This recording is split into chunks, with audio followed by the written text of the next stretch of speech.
With Director of Rugby Steve Diamond looking forward to Saturday's trip down to Gloucester. Dimes will come into this one on the back of a home win over Exeter Chiefs. How much did you and the team enjoy that one? Yeah, I think the enjoyment was winning. Smithy, I think the relief was clear to see. We didn't celebrate, i.e. like winning a cup or the league. You know, we just celebrated that the boys managed to put certain parts of our game plan together and stick to it, and well led by Callum Chick, so delighted. One of the things that we and some of the TV and viewers enjoyed was you having a chat with an Exeter fan on the touchline. How much is that a part of rugby, and what was said down there?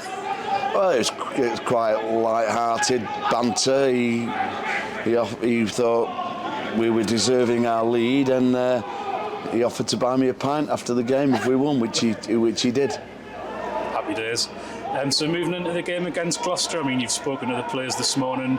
It's only one win. We're still bottom of the league. I guess it's about keeping that sense of perspective, even though we now have momentum behind us. Yeah, well, the team are well versed on what we're trying to do away from home, and that's stay highly competitive and be within with the shout with 20 minutes to go.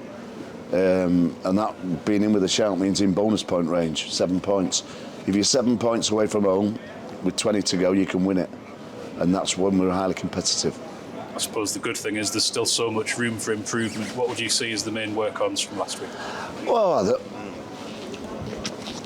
I think there's lots of positives going on, but I think we've got to get our basic ingredients right, like the line-out didn't go well.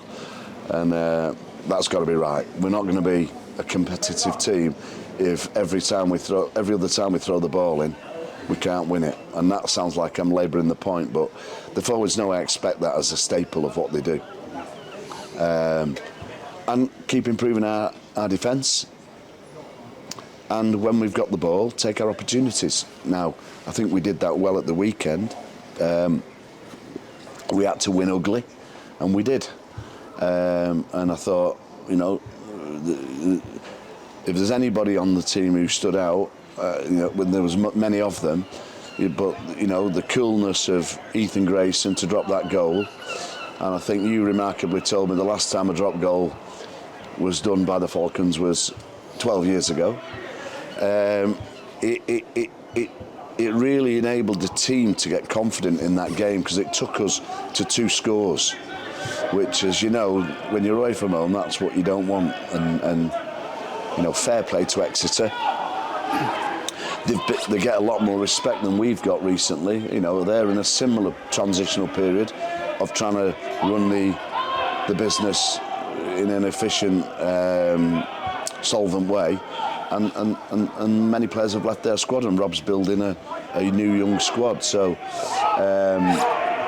lots of positives, not many negatives. You know, just general stuff like get your line out right. We've got Gloucester away this week. They've had an interesting start to the season, lots of points for and against. What sort of test are you expecting down there? Well, I think they're playing fantastic rugby.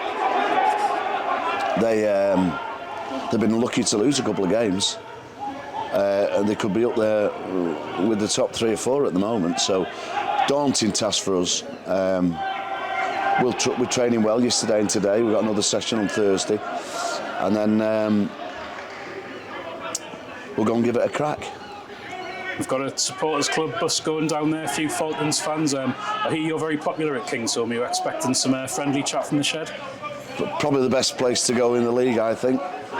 Best banter, sometimes more than banter, but we take that on the chin. No, great. I think it's one of the icons of rugby, Kingsholm. Good pleasure to go and play there. And if we can finish this block with 2 back-to-back wins, how much of a statement would that be? I might retire. That's on camera, everyone. That's official. Dimes, thanks for your time. Thanks a lot.